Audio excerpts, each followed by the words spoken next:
अस्सलाम वालेकुम। क्या हालचाल? उम्मीद करते हैं कि आप खैरियत से होकर पर दुआ है कि आप हमेशा खुश रहें, हंसते और मुस्कुराते रहें और इसी तरह में अपना प्यार दिखाते रहें। बिल्कुल जी, मेरा नाम मुअज्जम अली। मैं हूं तारिक महमूद। मैं मोहम्मद यूसुफ। तो आज हम जिस वीडियो पर रिएक्ट करने जा रहे हैं, वीडियो का टाइटल है Pakistani beggars bring the most foreign exchange major right major Gaurav. तो देखते हैं जी वीडियो और अपना रिव्यू कर देंगे। कौन करते हैं 3 2 1 वीडियो स्टार्ट। जय हिंद दोस्तों, मैं हूं मेजर गौरव और आप देख रहे हैं मेजरली राइट।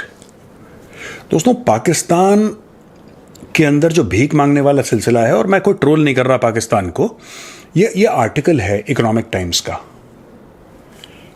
और ये आर्टिकल मैंने पढ़ा और मैं इतना शॉक हो गया आर्टिकल पढ़ के। आई वॉज सो शॉक्ड इस आर्टिकल के अंदर। और इकोनॉमिक टाइम्स का यानी कि कोई हल्का पब्लिकेशन नहीं है।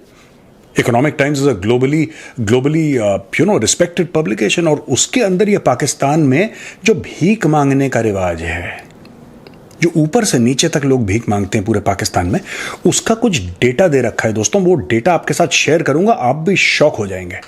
हम तो मजाक उड़ाते थे पाकिस्तानी, वो प्रधानमंत्री जा रहा है इनका भीख मांगने के लिए, और ये भीख मांग, हम तो ऐसे ट्रोल करते हैं। पर भाई ये अलग लेवल पे खेल रहे हैं पाकिस्तानी। ऐसे मैं आपको बताऊंगा ना, आप शॉक हो गए तो तब आप बोलना। ये अलग लेवल पे खेल रहे हैं भाई लोग। ये उस लेवल पे नहीं खेल रहे जिस लेवल पे हम लोग समझते हैं कि पाकिस्तानी खेल रहे हैं। No, not at all. ये देखिए साहब, अब इसका बैकग्राउंड ये है कि शहबाज शरीफ ने अक्सर ये बोला है कि जब हम जाते हैं किसी फ्रेंडली कंट्री को तो उनको लगता है कि हम भीख मांगने हैं। आपने उसका ये आइकॉनिक स्पीच सुनी होगी कि हम मांगना तो नहीं चाहते लेकिन मजबूरी है। आपने सुना होगा ये, ठीक है। ये कहता है कि begging is a structured business in Pakistan. इसका एक स्ट्रक्चर है, इसका एक फॉर्मेट है, इसकी एक ऑर्गेनाइजेशन है। ये ऐसा नहीं कि कोई कि अल्लाह के नाम पे दे दे, नो। एक प्रॉपर इसकी ऑर्ग चार्ट है, जैसे कॉर्पोरेट की ऑर्ग चार्ट होती है। और पाकिस्तान में जो बेगिंग है, ये एक बड़ा ऑर्गेनाइज्ड बिजनेस है। पूरा पाकिस्तान ऑर्गेनाइज्ड हो ना हो दोस्तों, पाकिस्तान की फूड सिक्योरिटी, एनर्जी सिक्योरिटी, ये सब ऑर्गेनाइज्ड हो ना हो, बेगिंग इज ऑर्गेनाइज्ड। अच्छा, इसमें कंट्री एक्सपोर्ट करती है बेगर सऊदी अरेबिया, ईरान और इराक को। इन 3 देशों को, सऊदी अरेबिया, ईरान और इराक को, Pakistan maximum number of beggars supply करता है। और धड़ल्ले से हजारों की तादाद में लोग जाते हैं वहां पे सिर्फ भीख मांगने। आप इमेजिन करिए वो बेगर किस क्लास का बेगर होगा। वो हल्का नहीं है। वो आदमी एक प्रॉपर एयरलाइन का टिकट खरीदता है, उस भिखारी के पास पासपोर्ट होता है, वो वीजा के लिए अप्लाई करता है, वो वीजा की फीस पे करता है, फिर वो लैंड करता है सऊदी अरब, फिर वो 2-4-5 महीने भीख मांगता है, फिर पाकिस्तान आता है, थोड़ा सा रिलैक्स करता है, फिर जाता है भीख मांगने के लिए। अब देखिए, पाकिस्तानी गवर्नमेंट ने परेशान होकर बोला है कि 2000 भिखारियों का, जो इंटरनेशनल भिखारी हैं पाकिस्तानी, इंटरनेशनल भिखारी, 2000 पाकिस्तानियों का, भिखारियों का हम पासपोर्ट ब्लॉक कर रहे हैं फॉर 7 ईयर्स। 7 साल के लिए हम इनका पासपोर्ट ब्लॉक कर रहे हैं। और जो एजेंट्स भेजते हैं इनको, इनके बेगिंग वाले अलग एजेंट होते हैं, ट्रैवल एजेंट। ये वो वाले नहीं होते कि भाई साहब गोवा जाना है 3 दिन की ट्रिप के लिए परिवार के साथ। नो, ये एक्सपर्ट हैं। ये जो पाकिस्तान में ट्रैवल एजेंट्स हैं, ये सिर्फ भिखारियों का, इनका स्पेशलाइजेशन है, ओनली भिखारी, ठीक है। और आप इनको सिर्फ, अगर किसी पाकिस्तानी को भीख मांगनी है विदेश जाके और उसके पास फंड्स हैं, तो आप फिर एक स्पेशल ट्रैवल एजेंट को आप कांटेक्ट करेंगे जो सिर्फ भिखारियों को भेजता है। वो और किसी से डील नहीं करता। वो कहता है मैं छोटा काम करता ही नहीं। वो लोग हल्के काम नहीं करते, कह रहा ओनली भिखारी। तो भिखारियों के लिए पाकिस्तान में स्पेशल ट्रैवल एजेंट हैं। और इन्होंने इसलिए ब्लॉक करा है पाकिस्तान ने, पाकिस्तानी सरकार ने इन भिखारियों को, 2000 भिखारियों को। कहते हैं कि साहब हमारी जो रेपुटेशन है, इसमें आपको हिम्मत की दाद देनी पड़ेगी। मैं वेट कर रहा हूं, दाद दीजिए हिम्मत की। पाकिस्तानी सरकार रेपुटेशन की बात कर रही है, कॉन्फिडेंस चाहिए बॉस इस चीज के लिए। एनीवे, पाकिस्तान की senate standing committee on overseas Pakistani, इसने रिपोर्ट करा है कि पाकिस्तानी पहले से बहुत ज्यादा पिछले 10 साल में कई गुना पाकिस्तानी विदेश जाने लगे हैं। और यह अपने आप में एक प्रोफेशन है पाकिस्तान में। तो भीख मांगना एक प्रॉपर प्रोफेशन है, सरकार को मान्यता प्राप्त है। सरकार मतलब इन द सेंस कि पाकिस्तानी गवर्नमेंट ये नहीं कहती कि आप बाहर जाके भीख मांगे, लेकिन वो रिकॉग्नाइज करती है कि अपना एक प्रोफेशन है, and it is recognised as a profession in Pakistan.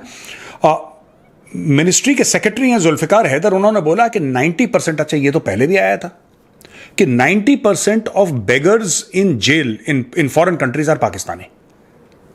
उन्होंने ये भी बोला कि many beggars use pilgrim visa, ये कहते हैं हमें हज पे जाना है, हमें उम्रे पे जाना है, और वहां पे जाके फिर ये लोग ईरान, इराक, सऊदी अरब में भीख मांगते हैं। और Pakistani beggars and pick pockets, जेब कतरे, वो लोग क्या करते हैं कि पाकिस्तानियों, अच्छा मल्टीटास्किंग में तो एक्सपर्ट होते ही हैं पाकिस्तानी। आप हम जैसे तो एक काम करते हैं, लैपटॉप पे काम कर रहे हैं, ठीक है, फिर हम दूसरा काम नहीं करते। पाकिस्तानी मल्टीटास्कर्स होते हैं यार, ये गजब के लोग हैं। ये क्या करते हैं कि ये भीख मांगेंगे, जब थक गए भीख मांगते मांगते फिर कहेंगे चलो थोड़ा 2-3 घंटे रिलैक्स कैसे करते हैं? जेब काटते हैं उसमें। ये लिखा हुआ है इस रिपोर्ट में।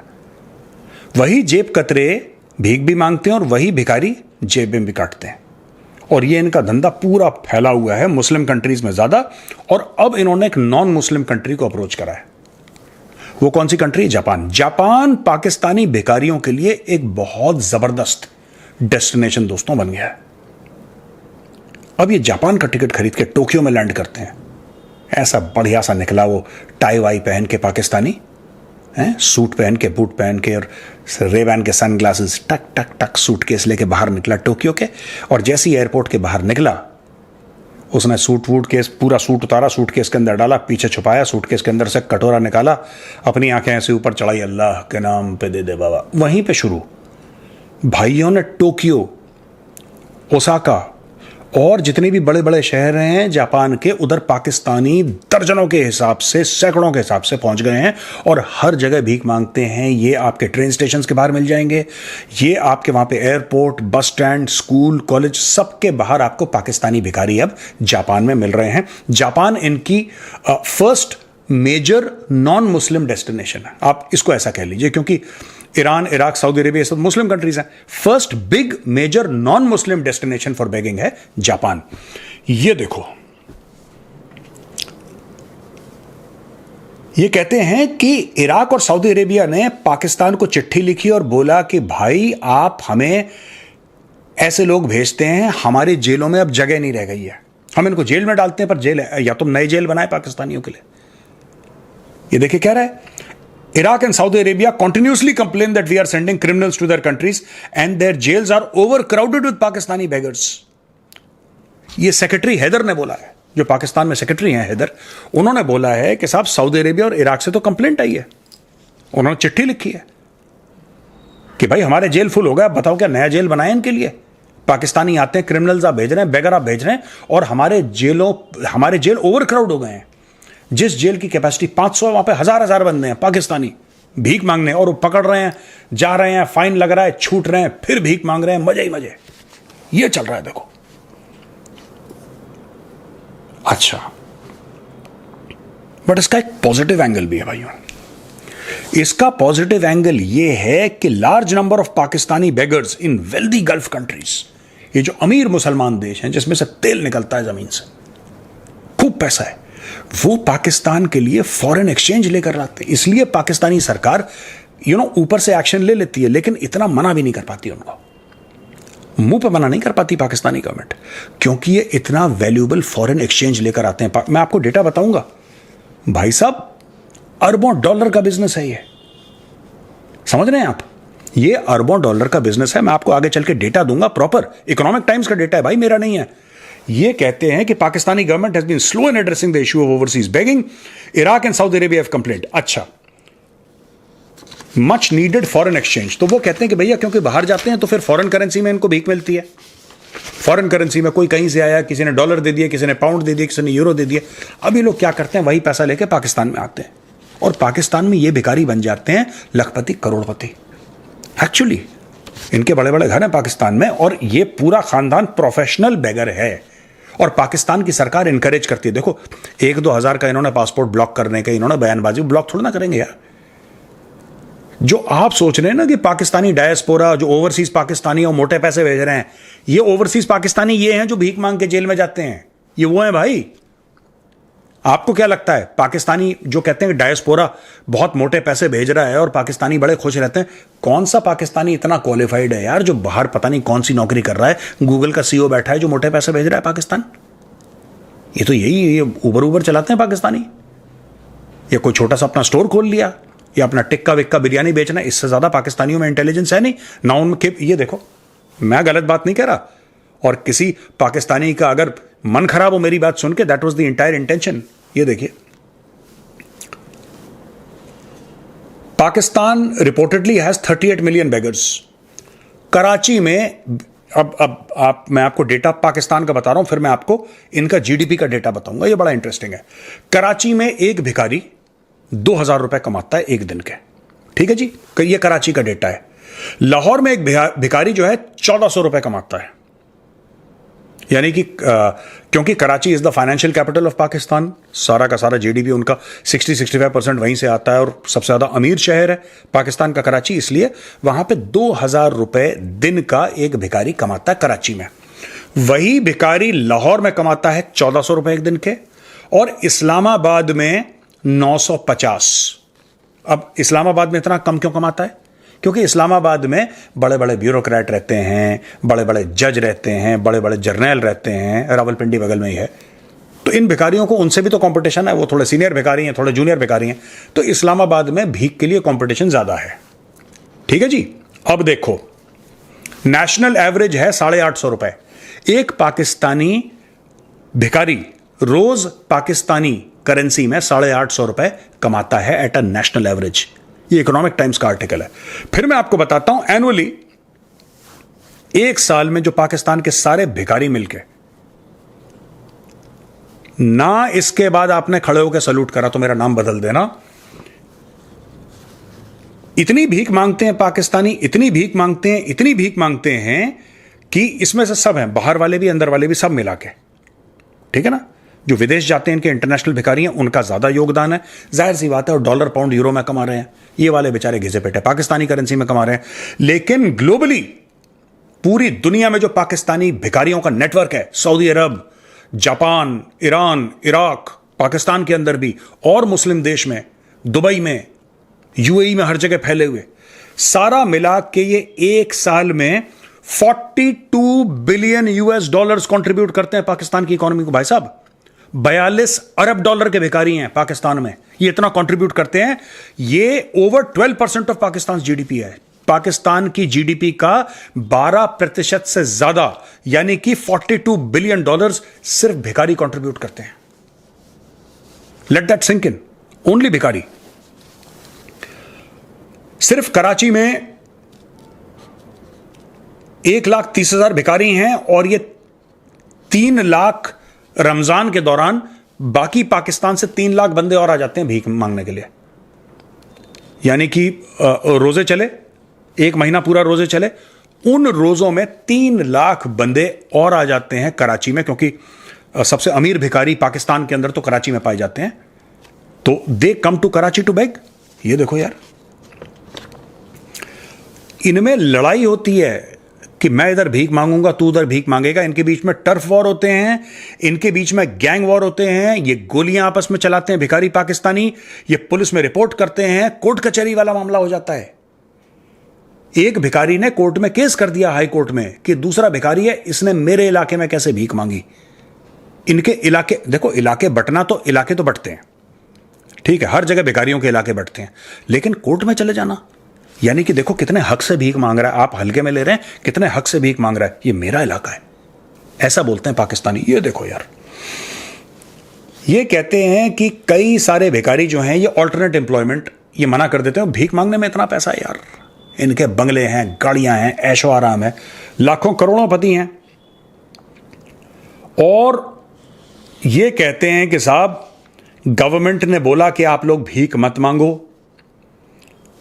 जब गवर्नमेंट ने पुलिस एक्शन लिया एक बार 2011 में फैसलाबाद में, तो भिखारियों ने पत्थर फेंके पुलिस की ओर, लाठीचार्ज हुआ, भिखारियों ने भी पुलिस को पीटा लाठियों से, पुलिस ने भी भिखारियों को पीटा।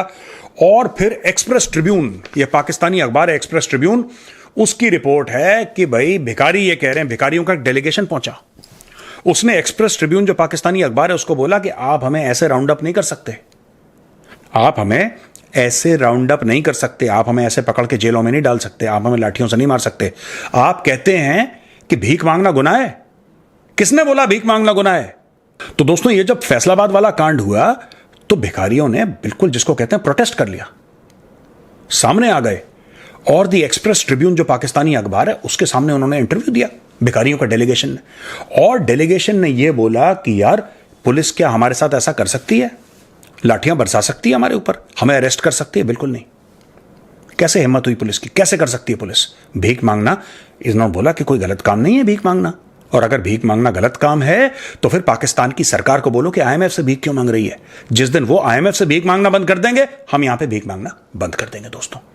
यानी कि पाकिस्तान में भीख का सिलसिला पुश्त दर पुश्त चलता रहेगा, because this is the most lucrative and the most profitable business in the Islamic Republic of Pakistan. चले जी, वीडियो खत्म हो गई। मेजर साहब ने तो भाई डिटेल का आज मैं कहता हूँ अखीर ही कर दी भाई। और मैं तो ऐसे ही परेशान था कि अक्सर इंडियन भाई बोलते थे बेरोजगारी है पाकिस्तान में। आज भाई साहब यकीन हो गया भाई बेरोजगारी कोई नहीं। 850 तो औसत कमा रहे हैं। भीख मांगने वाला कमा लेता, कोई काम करे। ओवर आर्निंग का सुन के खुशी नहीं हुई। मैं बड़ी खुशी है, हमें काम मुझे करना तो भाई अपने है, गाड़ियों पे प्राउड हो रहा है। देखते का तो नहीं लगता ना भाई, इतना कमाते हैं। देखते का हमें पता है, इससे ज्यादा कमाते हैं, और ये नहीं तो आपको इतनी इससे नहीं पता। ज्यादा कमाते हैं। ये तो छोटे भिखारियों का बताया है। हाँ, बड़ों का मेजर साहब ने बड़ों को बताया था तो और कंट्री भी का आ जाते हैं, पूरे के पूरे कंट्री निकल जाते हैं उसका जजीरे। जिक्र भी किया गया है। हाँ नहीं वो, लेकिन जो डाटा दिखाया गया ये छोटे मोटे भिखारियों का दिखाया गया। बड़ों का अभी तो बड़े मगर मैं दिखाई नहीं। मेजर साहब ने जो डाटा में दिखा रहे थे अभी वो तो तो एक लेकर कितने खा जाता है, 13 बिलियन तो एक लेकर चला जाता है। उनका तो भाई बड़े मामले हैं, तो फिर वो है भी थोड़े से बहुत लंबी चौड़ी गेम है भाई। बाकी भी बात करें, 42 बिलियन डॉलर सुन के भाई साहब मेरी तो आवाज टाइट हो एक साल का गई। है।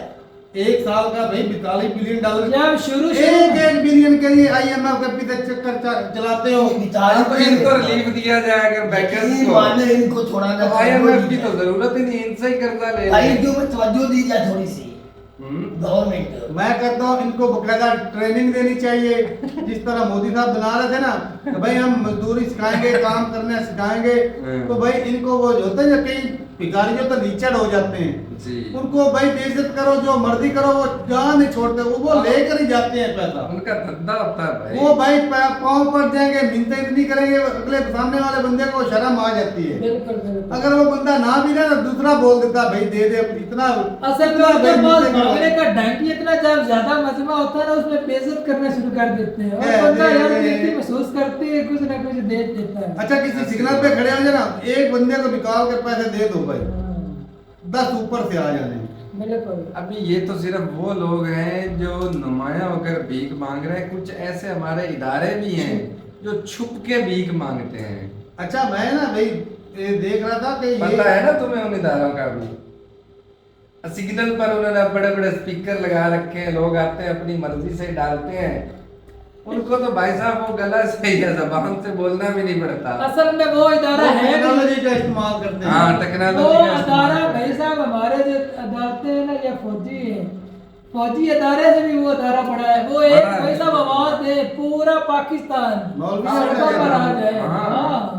उनके नाम पर भाई साहब ऐसे तो नहीं वो रहता है चला रहे मदरसे, या ऐसे तो नहीं प्राडों के ऊपर घूम पे, अच्छा, एक ना- या ऐसे तो नहीं 4-4 शादियां कर रखी। एक ना भाई और मैं चीज देख रहा था, ये ना अस्पताल में चले जाना, यकीन माने एक तो बंदा वहां पर वैसे टेंशन में होता है, ये भिखारी वो भी नहीं छोड़ते, उधर चले जाएंगे। वहाँ पर ज्यादा पैसा उनको वही मिलता तो है। उधर चले जाएंगे। क्योंकि अंदर दोगा मरीज, वो लोग पहले वो चले दवाई जाएंगे। खा रही होती है, मेरा मरीज बच जाए, तो वो इसलिए ज्यादा से 50 नहीं लिखते हैं कि ये गरीब के मुतबान इसकी की दुआ दुआ निकल जाए। हाँ। यही तो भाई ये वो कहते हैं। यही तो चूतिया काटते हैं आप लोगों का, बिल्कुल हकीकत है। अच्छा अदालतों के बाहर बैठे जो अदालतों कई में- की सालों से नाइम नहीं। जहाँ पर ज्यादा प्रॉब्लम आप होती है ना क्यों लोगों कहना को, क्या वहाँ चाहते पर हैं? ये लोग ज्यादा नहीं, कमाते तो आप हैं। क्योंकि मैं भाई साहब इन तीनों चारों जगह पर मैंने उस दर्द देखा से है। फायदा उठाते हैं। अस्पताल में बैठे होते हैं, वहाँ पे लोगों को होती है कि भाई मरीज जो है वो उनको शिफा मिल जाए, तो इसलिए वो कहते हैं चलो यार इसको दे दे, दुआ ही देगा। अदालत में अच्छा अदालतों में होते हैं लोगों के जिनके केस लंबे चौड़े छिड़े होते हैं,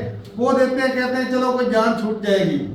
इस तरह ही होता है कई जगह पे भाई साहब, ये चीज होती है। रोड पे सिग्नल पे खड़े होते हैं, और भाई ये जो भाई कहता साहब है- हमारी मस्जिदों को नहीं छोड़ा इन्होंने, क्या क्या क्या किधर किधर से आए भाई दिन साहब मस्जिदों अपना- में ऐलान करके बैठे। अच्छा भाई एक और जो चीज है ना कि भाई साहब एक इंडिया की मूवी देखी थी, ये कोई ठेकेदारी भी होती है, इधर भी है। यहाँ पे एक चीज है, एक दरबार हमारा है, तो छोटा सा कंट्री है, कितने नहीं। भिखारी होंगे।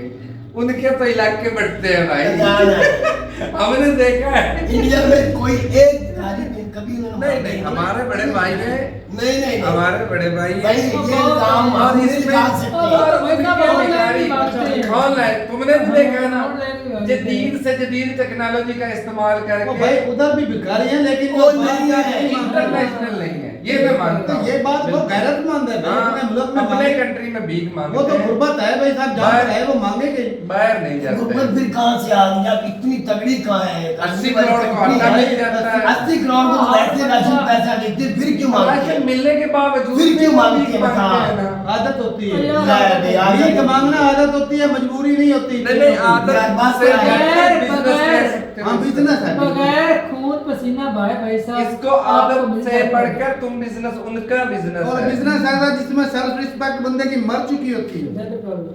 जो मर्जी बेइज्जत करो, गालियां निकालो, ये पैसे ये ले बड़े बड़े कारोबारी जो हैं, जो लोगों के बच्चों को जहर दे रहे हैं, उनमें गैरत होती है? नहीं होती, ये भी है। गंदा धंधा जेन्युइन तरीके से कर रहे हैं।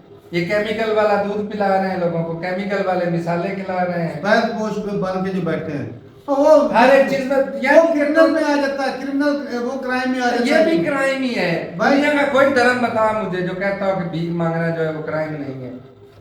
भाई इस्लाम में भी मना है, उनके मजहब अपनी में मना मेहनत है। करके खाओ, ना मांगो।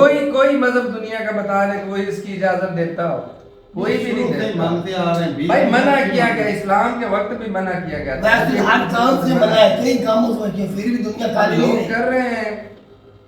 भाई दुनिया बस चल लेकिन- रही है। अब इसको ये कह देना कि ये आपके कंट्री में गुनाह नहीं है, तो क्यों पकड़ रही थी पुलिस इन लोगों को? अच्छा, जब मैं के साथ शुरू में बोल रहा था, या हमारी सऊदीया में पोल क्यों खोल रहा पकड़ा था, जाता हमारे है? कंट्री के हमारे जो बैगर्स हैं, तो उसमें थोड़ी थोड़ी शर्मिंदगी हो रही थी।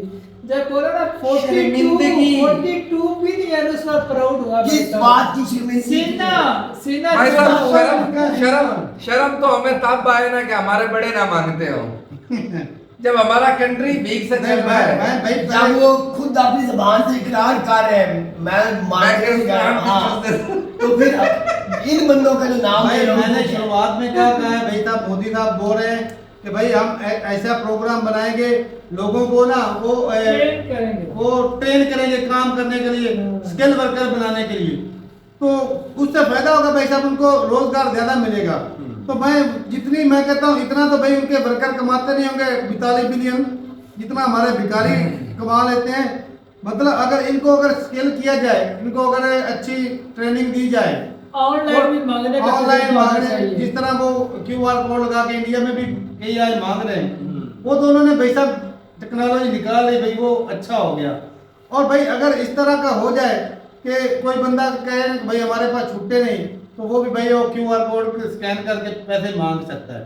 तो अच्छा, मुझे ये बता, हमारे यहाँ 2 किस्म के बैगर्स हैं, एक बड़े हैं एक छोटे हैं। बड़े हैं वो इधर से पैसा उधर लेकर जा रहे हैं, और छोटे उधर से इधर तो लेकर फिर छोटे हमारे कंट्री के फायदे के लिए प्राउड जो है। होना चाहिए ना, और होने चाहिए और बढ़ने चाहिए छोटे बैगर्स, और बढ़ने चाहिए ताकि हमारी इकोनॉमी को अगर इंडिया की इकोनॉमी को टक्कर देनी है तो भाई साहब मैं कहता 25, ये तो अभी 3 करोड़ है, 25 करोड़ ही बन जाए तो भाई कितने कमाओ भाई, जरा दे लेना खुद मुझे कोई तो कितने- भाई साहब IMF भी इधर से कर्जा लेकर दूसरे कंट्रियों को देगा। और मजे की बात है कोई खर्चा नहीं, ना बिजली का ना पानी का, AC का पैसा खर्चा बड़ा नहीं। दावे है। धंधे यही करना चाहिए, ऐसे हम यूट्यूब पे बैठे लेकिन हैं। लेकिन भाई साहब आप भी हमारे बड़े भाई हैं, परेशान होने की जरूरत नहीं। चलो इंटरनेशनल लेवल पर नहीं मांगते हैं, ये हम मानते हैं जरूर, भाई वो लेकिन तो- आपके कंट्री में भी हालत यही है। भाई मांगते कोई हैं। बंदा माने या ना माने, नहीं है भाई, मांगते हैं। हमारे कंट्री में फिल्में नहीं बनी, लेकिन आपके मुआशरे की अक्कासी आपकी फिल्मों ने की हुई है। भाई मांगते हैं, अब वो उनके मांगते हैं। ग्रुपिंग होती है, वो गुंडे होते हैं, उनके अपने इलाके होते हैं, हमारे लोगों के बच्चों को वो अगवा करते हैं, उनको पैसा अपाहिज मांगते हैं। बनाते हैं और उनसे भीख मंगवाते हैं। बिल्कुल ऐसे धंधे हमारे यहाँ भी हमारे चल रहे हैं। कंट्री में- हमारे गांव का एक लड़का जो अपाहिज था उसको लेकर गए, और हिंदुस्तान के आज से 3-4 साल पहले की बात है, 10,000 उसके वालिदैन को मंथली देते थे, और पता नहीं वो बेचारा कमाते कितने थे, क्योंकि हमारे वो यहाँ लोग बेचारे वो बेचारे यार बात सुनना, जो वो- अपाहिज है नहीं नहीं अपाहिज को बेचारा बोल रहा है, वो कमाने वाला हाँ, को वो मैनेजर को नहीं बोल रहा। अच्छा अच्छा मैनेजर जो को जनरल मैनेजर इसको नहीं बोल रहा है। तो ये विक्टिम जो विक्टर है, चलें जी भाई, को कह रहा है। लेकिन भाई ये भिखारी है तो भाई हमें तो बड़े प्यारे लगे। वैसे यकीन माने हमें शर्म आ रही थी, लेकिन जब इतना पैसा देखा तो भाई हमें शर्म जो है वो गायब हो गई। हमें तो मर पैसा भाई, चाहिए बस। कंट्री को फॉरेन रिजर्व की बहुत जरूरत है। इतने तो भाई शहबाज शरीफ कितनी मिन्नतें करता है, लाखों रुपए की तनख्वाह लेता है, फिर भी हमारे पास इतने डॉलर वो भी करता होता है। वो लेते ही नहीं तनख्वाह, लेता है इनाम ना लगाओ। चलो वो कुछ ना कुछ उसके प्रोटोकॉल कितने देने पड़ते हैं, तो तनख्वाह ये देते हैं। भिखारियों को तो प्रोटोकॉल भी नहीं देने पड़ते, भिखारी भी नहीं लेकर आ जाते, बगैर वो सूद भी नहीं देना पड़ता, टैक्स भी नहीं देना पड़ता। वो तो भाई चोखो माल कमा रहे हैं भाई, हमें तो भाई अच्छा लगा ये देख के। तो ठीक है भाई साहब, हमारा डेटा तो इकोनॉमिक क्या इकोनॉमिक टाइम ने बता दिया। अब ना देखना पड़ेगा भाई साहब, इंडिया में हमारे पास तो तकरीबन 38 मिलियन, कितने 38 मिलियन। क्या बताली है? बिताली, 38 और बैगर जो है टोटल हो तो बिताली बताया, यानी कि 4 करोड़ के करीब ही बन जाते हैं। हाँ बिताली बताया है। तकरीबन 4 करोड़ के करीब हैं, तो काफी है भाई। 25 करोड़ में 4 करोड़ आधी पड़े। उनकी तादाद बैकर्स की हाँ तादाद हाँ हाँ। 38 मिलियन है उनकी। हाँ तो बड़ी है भाई। और भाई साहब पहले उसमें से 4 करोड़ ही गरीब हैं, हाँ, वो दूसरे भिखारी हैं गरीब तो अलग लेवल के होंगे। अच्छा भाई एक और भी चीज है, जो 48 बिलियन कमा रहे हैं, क्या आप उसको 45 मिलियन गरीबों की लिस्ट में रखोगे? जिनके क्या वो बंगले होंगे, गरीब है? जिनकी गाड़ियां होंगी, नहीं हो। वो कौन सी कैटेगरी में आते हैं? ठीक है भाई, शुक्र है इतने लोग तो अमीर हैं ही। धंधा उनका ये है कि वो भीख मांगते हैं, और उनका खर्चा भी नहीं है। मजे की बात ये है कि बगैर खर्चे के बगैर इन्वेस्टमेंट के। और खाना भी वो बैठ नहीं खा लेते हैं। तो उधर ही- ये तो जब भूख लगी तो खाने पीने की अशिया मैं मुझे तो ना मजदूरों पे तरस आ रहा, बेचारे सारा दिन टोकरी उठाते हैं, ईंटे गारा सीमेंट वो ढोते हैं सरों पे, उनको गधों की तरह 1000 काम रुपया करते हैं, वो 1000 रुपया कमाते हैं। तो ये तो अच्छा नहीं, कराची में चले जाए 2000 कमाएंगे, खर्चा भी कोई नहीं, टॉर थे। तो ठीक है भाई, अपनी रात रुकता ही का कमर में मिलते नहीं, साथ तब तक इजाजत देंगे। अल्लाह अल्लाह हाफ़िज़। हाफ़िज़।